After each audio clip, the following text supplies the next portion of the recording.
नारायणपुर के निवासी आत्माराम दुबे की उम्र 90 वर्ष की हो चुकी थी। उम्र होने के कारण उन्होंने बिस्तर पकड़ लिया था। पहले गांव के दूसरे प्रांत में एक घर में रहते थे। वो घर पुराना हो जाने के कारण नया घर बनाकर अब वो उसमें रहते थे, अपने दोनों बेटे और बहू के साथ। सभी वहाँ आराम से रहते थे।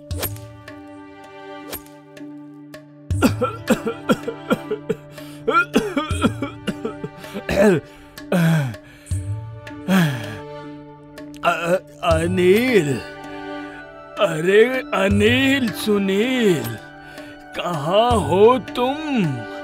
जरा मेरी बात तो सुनो। अरे कहाँ हो तुम? अरे बाबा मेरी बात तो सुनो। अरे सुनील, अरे अनिल, कहाँ हो मेरे बच्चों? मेरी बात सुनो। कहाँ हो तुम? कहाँ हो तुम? मेरे पास आओ।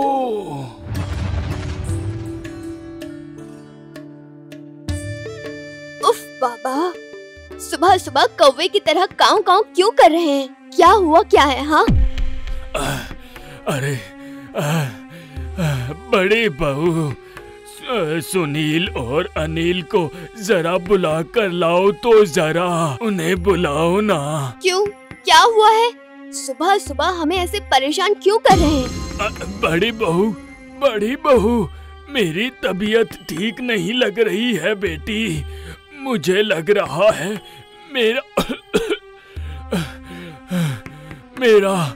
मेरा आखिरी वक्त आ गया है। मुझे कुछ कहना है बेटा। जरा उन दोनों को बुला दो। जाओ उन दोनों को बुला ले आओ बेटा। ओहो, ऐसा लग रहा है बूढ़े का ऊपर जाने का समय हो गया है। यही समय है, जायदाद के बारे में बताना चाहता है। यही मौका है।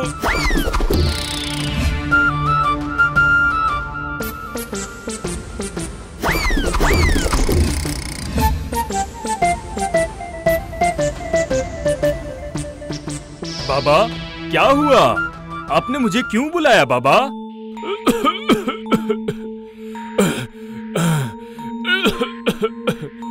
अरे सुनील, अनिल को बुला। बहुत जरूरी बात करनी है। जा उसे बुला तो ला। वो पिताजी, वो भाई तो बाजार गया है ना। अब लौटने में बहुत देरी होगी उनको। बाजार गया है तो फिर छोटी बहू, हाँ छोटी बहू को बुला दे बेटा। जा जल्दी। छोटी बहू तो वो अपने बेटे के साथ बाजार गई है। वो तो घर में नहीं है। ये कैसे हो सकता है? उनको जरा बुला कर लाओ बेटा। उनको। ये तो बड़ी मुश्किल हो गई। वो लोग कब आएंगे क्या पता। आपको जो कहना है वो आप मुझे ही बता दीजिए।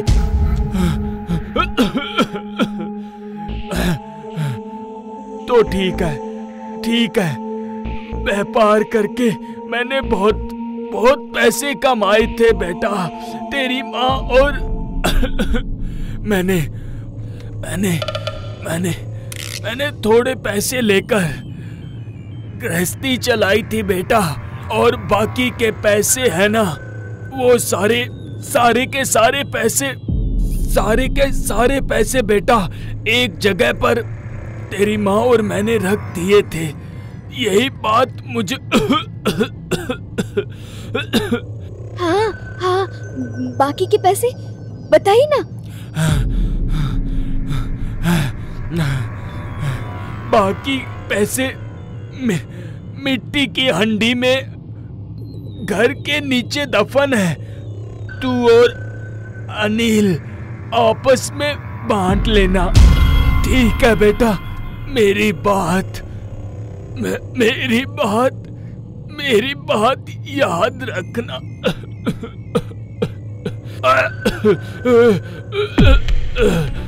पिताजी, पिताजी, पिताजी। रुमा, पिताजी हमें छोड़कर चले गए।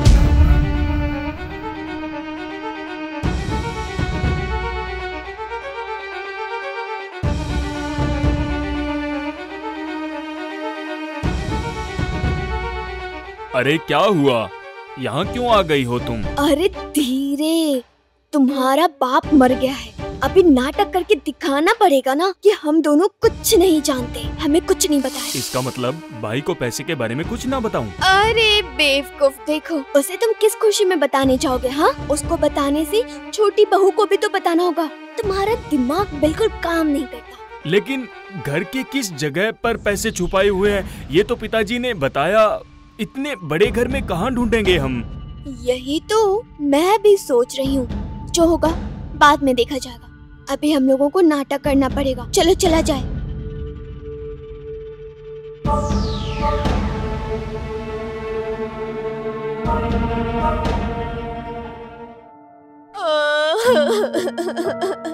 ये क्या सर्वनाश हो गया? पापा हमें छोड़कर कहाँ चले गए? पिताजी, आप हमें छोड़कर कहाँ चले गए? अब हम आपके बिना कैसे जिएंगे पिताजी? पिताजी, पिताजी, पिताजी, पिताजी, पिताजी। भैया, ये कब हुआ? ये कैसे हो गया? कैसे हुआ? पिताजी, पिताजी, पिताजी।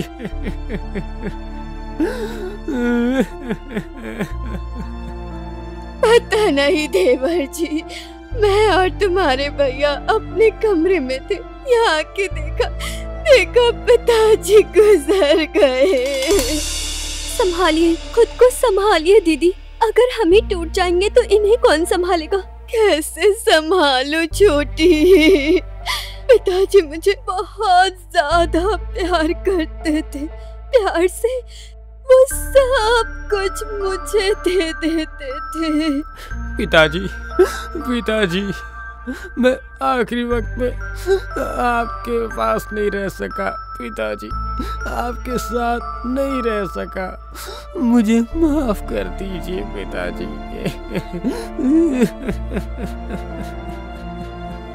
इसके बाद दोनों भाई ने मिलकर आत्माराम का अंतिम संस्कार किया। इस तरह कुछ दिन गुजर गए। अंतिम संस्कार का काम होने के बाद घर खाली हो गया।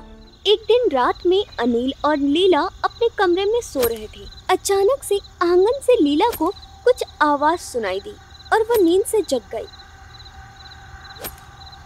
ए जी, सुनते हैं? सुनिए ना, सुन रहे हैं? देखिए ना, बाहर से कुछ आवाज आ रही है। अरे कुछ नहीं है लीला, वो कुत्ते बिल्ली होंगे। तुम सो जाओ। अरे नहीं जी, ये ना मिट्टी खोदने की आवाज आ रही है। ए जी, कहीं घर में चोर तो नहीं घुस रहा है? जाकर देखिए ना।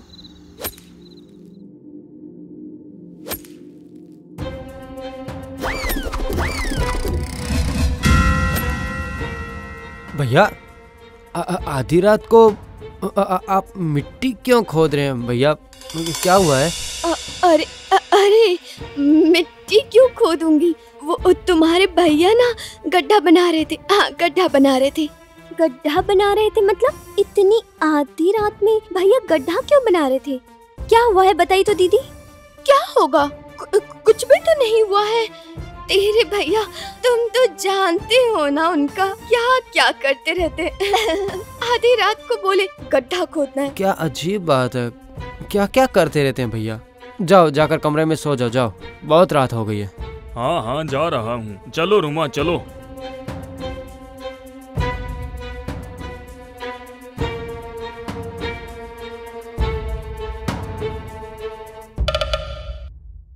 क्या हुआ? अब ऐसे क्या देख रही हो? चलो अंदर चलो। नहीं जी, बात इतनी सीधी नहीं है जितना कि हमें दिख रहा है। बिना किसी वजह के कोई आधी रात को मिट्टी नहीं खोदेगा, जरूर कुछ छिपा रहे हैं। इसके बाद छुपकर कई बार सुनील और रूमा मिलकर घर के पश्चिम और दक्षिण प्रांत में गड्ढा खोदते रहते, लेकिन पैसों से भरा हुआ कलश उन्हें कहीं नहीं मिला। सुनील और रूमा बहुत ही विचलित हो जाते। जब तक छुपा हुआ पैसा नहीं मिलता उन्हें शांति नहीं मिली। अरे पूरे कमरे में चक्कर बार बार क्यों लगा रही हो?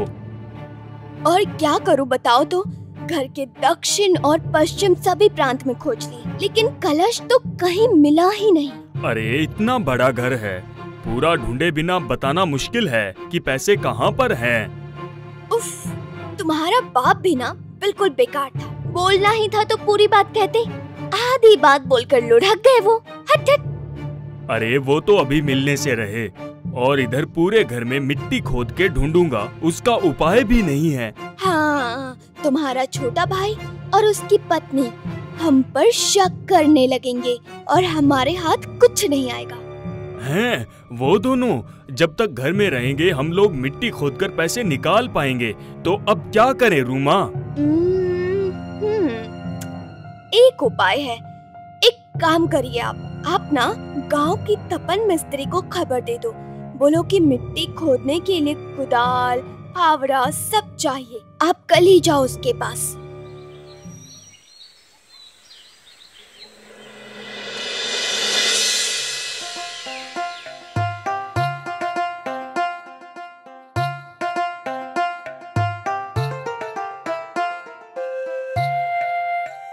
क्या बात है दीदी, आज आप इतनी सुबह सुबह खाना बना रही हैं? अरे छोटी तुम आ गई हो। मैंने तेरे और देवर जी के लिए पूरी और आलू दम बनाई है, चल खा ले। पूरी और आलू दम आपने बनाई है हमारे लिए? क्यों छोटी, नहीं बना सकती हूँ क्या? क्या मैं तुम लोगों के लिए कुछ भी नहीं कर सकती हूँ? नहीं, ऐसी बात नहीं है। असल में आपने कभी पहले बनाया नहीं ना, इसलिए। हाँ, असल में तेरा चेहरा देखकर मुझे ना बहुत चिंता हो रही थी। घर का काम करके तेरा चेहरा कैसे सूख गया है। ओह, नहीं, मैं तो बिल्कुल ठीक हूँ। कहाँ ठीक हो तुम? मैं तो कह रही हूँ तुम कुछ दिनों के लिए अपने घर चले जाओ। माँ पिताजी के पास रहने से देखना सब कुछ बिल्कुल ठीक हो जाएगा। हाँ, वो बात तो बिल्कुल ठीक है, लेकिन मेरे जाने के बाद आपके देवर जी को कौन खाना देगा? अकेले आप क्या क्या संभालेंगी? अरे पगली, तू अकेले क्यों जाएगी? उन्हें भी अपने साथ लेकर जाना। दोनों जन जाओगे तो उन्हें भी अच्छा लगेगा। ये कैसी बातें कर रही हैं आप दीदी? आपके देवर जी ससुराल में जाकर रहेंगे? कभी नहीं। छोड़ो दीदी, मैं कभी और चली जाऊंगी। हट, घर से बाहर निकले बिना कहीं नहीं जाएंगे ये लोग। इतनी मेहनत करके मैंने इनके लिए पूरी आलू बनाई। हट। अरे अनिल भाई, काम से लौट रहे हो? अरे तपन तू? हाँ, काम से लौट रहा हूँ। तू कहाँ जा रहा है? राजमिस्त्री के घर जा रहा हूँ। हमारे पास तो पूरे घर की मिट्टी खोदने का औजार नहीं रहता। सुनील भाई को कहा था लेकिन माने तब ना। क्या भैया को कहा था? लेकिन क्यों? अरे बाप रे, तुम्हारे भैया ने ही तो कहा था ना, ज्यादा मिट्टी खोदने के लिए, कुदाल फावड़े के जुगाड़ के लिए। हमारे घर में मिट्टी की खुदाई होगी, लेकिन मुझे तो कुछ नहीं पता। ये मैं कैसे जान सकता हूँ? तुम्हारे भैया ने मुझे जो कहा वही मैंने आपसे कह दिया। ये क्या? हमारे घर में मिट्टी की खुदाई क्यों होगी? भैया ने तो मुझे कुछ नहीं कहा। पता नहीं क्या हो रहा है। भैया से जाकर पूछ लेता हूँ कि क्या हो रहा है।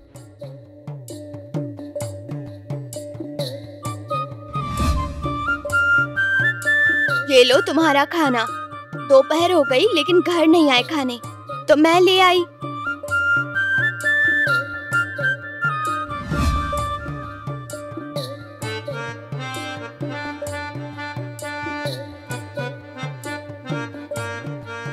उफ, बहुत भूख लग रही है रूमा।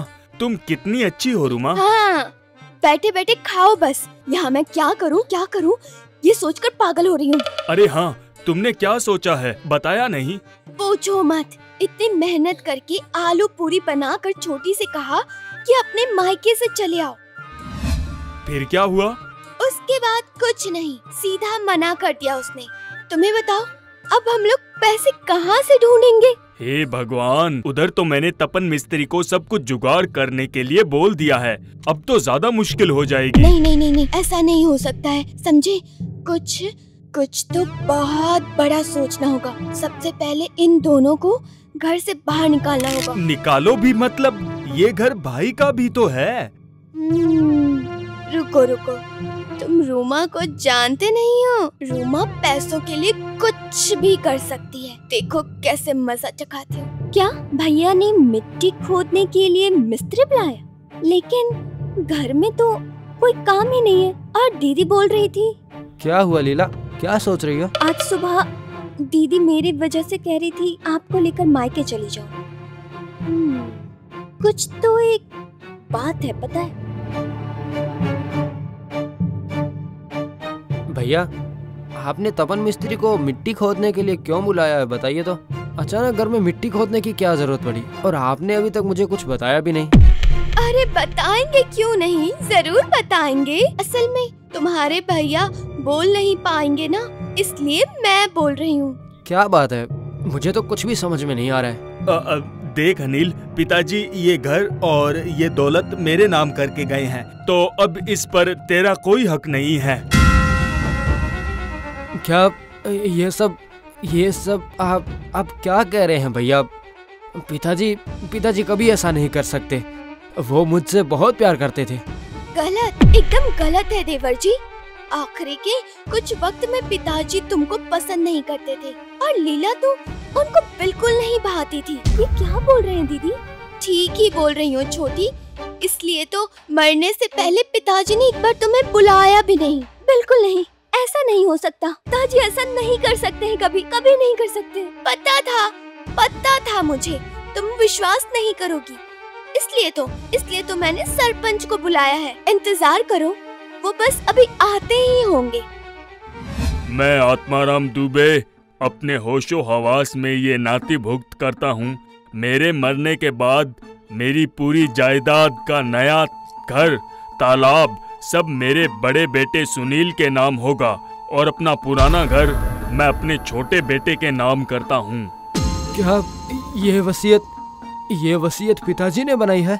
वसीयत और उसके नीचे अंगूठे की छाप तो यही कहती है, लेकिन मुझे समझ में नहीं आ रहा आखिर आत्माराम जी ने ऐसा क्यों किया। इसकी वजह है अपमान, उपेक्षा, दुख। सरपंच जी, देवर जी और छोटी बहू ने मिलकर उन पर इतना अत्याचार किया कि मैं आपको क्या बताऊं। हाँ, पिताजी जब बीमार थे तब हम दोनों ने उनकी देखभाल की थी, इसलिए आखिरी वक्त में पिताजी इन पर बहुत नाराज हो गए थे। झूठ है, सबका सब झूठ है सरपंच जी।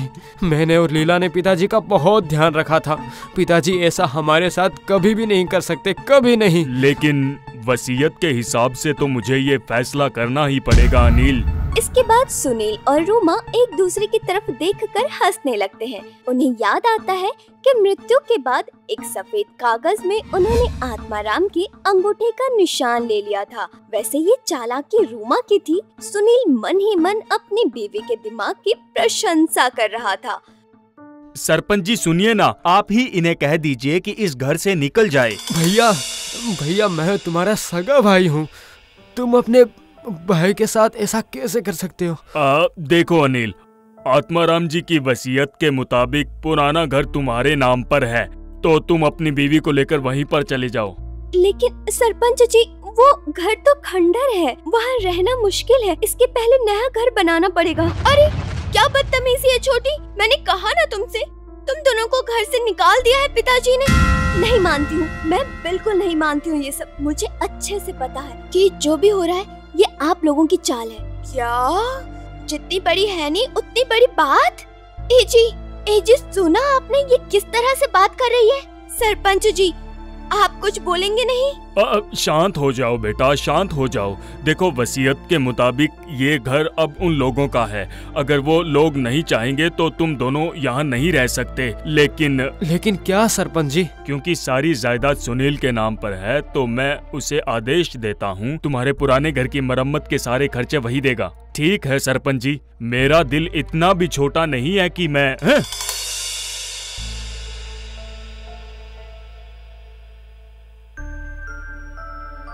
एजे चलिए, अब से ये घर हम लोगों का नहीं रहा। कैसे कैसे?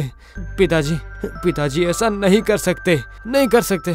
पिताजी मुझसे इतने नाराज थे, लेकिन मुझे तो पता भी नहीं था। पता नहीं जी, अब हम लोगों का किस तरह गुजारा होगा पता नहीं। दीदी भैया ने तो एक बार भी हमारे बारे में नहीं सोचा। जब पिताजी ने ही मुंह फेर लिया है तो उनकी क्या गलती है? चलो चलो यहाँ से, अब यहाँ रहकर कोई फायदा नहीं, चलो।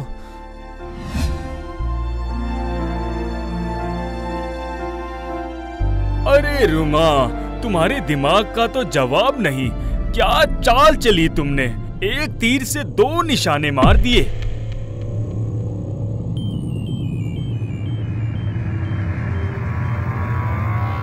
शुक्र है मरने के बाद तुम्हारे बाप के अंगूठे का निशान ले लिया था, इसी वजह से तो दोनों को भगा पाए। हाँ, पूरा धन भी हमारा हो गया और अब छुपाए हुए पैसे भी हम मिलकर ढूंढ लेंगे। अब से ये घर, जायदाद और ऊपर से मिट्टी के अंदर का कलश, सब कुछ हमारा। जाओ जाओ, जल्दी से मिस्त्री बुलाकर लेकर आओ, हमें जल्दी से पैसे को निकालना चाहिए। पता नहीं आत्माराम जी को क्या हो गया था, वरना तुम कैसे इंसान हो ये तो सब जानते हैं। नहीं सरपंच जी, सिर्फ जायदाद के लिए नहीं, पिताजी के मन में हमारे लिए इतनी नफरत थी, ये जानकर बहुत ज्यादा दुख हो रहा है सरपंच जी, बहुत ज्यादा। छोड़ो ये सब, मैंने तपन मिस्त्री को कह दिया है, वो तुम्हारे घर की पूरी तरह से मरम्मत कर देगा। आपका बहुत बहुत शुक्रिया सरपंच जी, आपने हमारे बारे में जितना सोचा उतना तो हमारे अपने भी नहीं सोचे। मैं आ गया हूँ अनिल भाई, अब क्या क्या करना होगा बस बता दो। जो मर्जी है वो कर, बस अभी छोटा सा कुछ आसरा तैयार कर दे, मतलब कि कुछ छोटा सा एक कमरा बना के दे दे, वही ठीक रहेगा। ठीक है अनिल भाई। इसके बाद तपन ने अपना काम शुरू कर दिया। सारा दिन बीत जाने के बाद जब शाम हुई तब घर के नीचे के हिस्से में मिट्टी खोदते खोदते अचानक से कुछ चीज की आवाज आई और थोड़ा सा खोदने पर तपन की आंखें फटी की फटी रह गई। मिट्टी के अंदर 10 कलश थे। तपन जल्दी से अनिल को बुलाकर लाता है।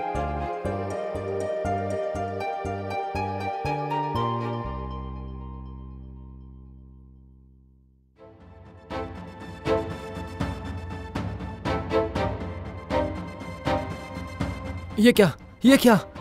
मिट्टी के अंदर इतने सारे कलेश कहाँ से आ गए? पता नहीं अनिल भाई, मिट्टी खोदते हुए ये सब मिला मुझे। बाहर निकालूं? हाँ, जल्दी निकाल। देखो तो इसमें आखिर क्या है।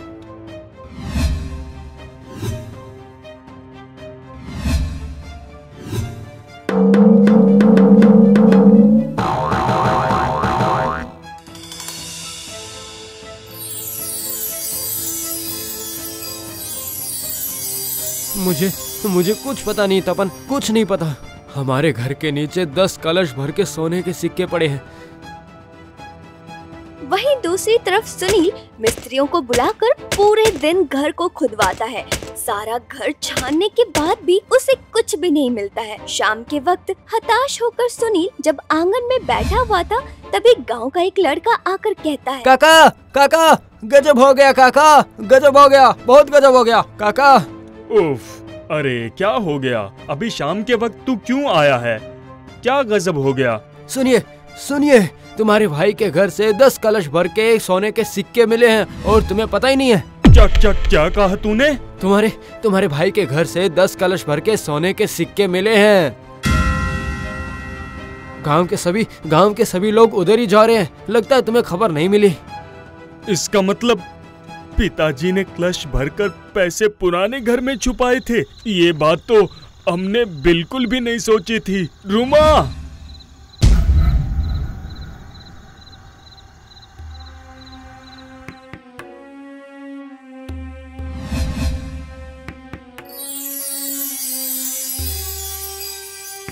ये सब मेरा है, ये सब कुछ मेरा है। मैं इसको कितने समय से ढूंढ रहा था और पिताजी ने इसे पुराने घर में छुपा कर रखा हुआ था।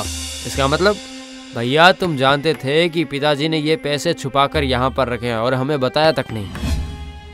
हाँ हाँ, मुझे पता था। पिताजी ने मरने से पहले मुझसे ये कहा था। उन्होंने पैसों से भरे हुए कलश को छुपा कर रखा है। और ये बात आपने मुझे आज तक बताई नहीं। छी छी छी छी छी छी छी छी। अच्छा हुआ तुझे नहीं बताया। ये सब मेरा है। मुझे पता होता तो मैं इसे कब का निकाल लेता। मैंने इसे कितना ढूंढा मैंने इसे, और मिलेगी भी नहीं सुनील। कानूनी तौर पर ये पूरी संपत्ति अनिल की है, समझे? इसका मतलब कभी नहीं, इन पैसों पर सिर्फ हमारा ही अधिकार है। कभी नहीं रूमा बहू, तुम लोगों ने तो ही वसीयत दिखाई थी जिसमें आत्माराम जी के अंगूठे का निशान था। उसमें साफ लिखा हुआ था कि पुराने घर पर सिर्फ अनिल का ही अधिकार है। इसका मतलब ये हुआ कि इस घर की सारी चीजों पर हमारा ही हक है। नकली है, पूरा वसीयत नकली है। पिताजी के मरने के बाद रूमा ने एक सफेद कागज पर उनके अंगूठे का निशान ले लिया था और वसीयत अपने नाम करवा ली थी। वाह सुनील बेटा वाह, संपत्ति और पैसों के लालच में तुम दोनों ने एक मरे हुए इंसान से कागज पर अंगूठा ले लिया। गलती हो गई, हमसे गलती हो गई सरपंच जी, हमें माफ कर दीजिए। गलती नहीं, तुम दोनों ने अपराध किया है, इसलिए तुम्हें अब संपत्ति नहीं, तुम दोनों को तो कड़ी से कड़ी सजा मिलेगी। मैं अभी पुलिस को बुलाता हूँ। इसका मतलब पिताजी मुझसे नाराज नहीं थे। वो आखिरी वक्त पर मुझे देखना चाहते थे। हाँ भाई, पिताजी आखिरी वक्त में हम दोनों को बुलाकर इन पैसों के बारे में बताना चाहते थे, लेकिन मैं लालच में आ गया और मैंने तुझे नहीं बुलाया। मुझे माफ कर दे भाई। आपने मुझे संपत्ति से बेदखल करने के लिए कहा तो मैं एक बार माफ कर देता, लेकिन आपने मरे हुए पिताजी के नाम पर जो झूठ कहा उसके लिए मैं आपको कभी माफ नहीं करूंगा।